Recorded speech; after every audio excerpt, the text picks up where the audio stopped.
ખેડા જિલ્લા ભારતીય જનતા પાર્ટી કાર્યાલય ખાતે આયોજિત પત્રકાર પરિષદમાં મારી સાથે ઉપસ્થિત મારા સાથી મંત્રી આદરણીય સંજયસિંહજી, આ વિસ્તારના આંતરિક સુરક્ષા વધે અને દેશ જે પ્રકારે સલામત કેવી રીતે રહી શકે એ દિશાનું કામ કરીને પછી એ સર્જિકલ સ્ટ્રાઇક હોય, એર સ્ટ્રાઇક હોય, આ બધું કરીને આપણા દેશને એક ગૌરવશાળી દેશ બનાવવાનું પણ સૌભાગ્ય આપણને પ્રાપ્ત થયું છે।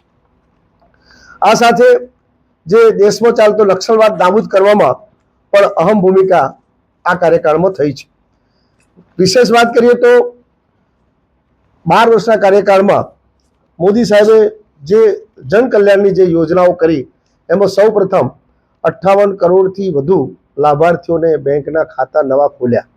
એમાં વિશેષ કરીને 32 કરોડથી પણ વધારે ખાતાઓ એ બહેનો માટે ખોલ્યા છે।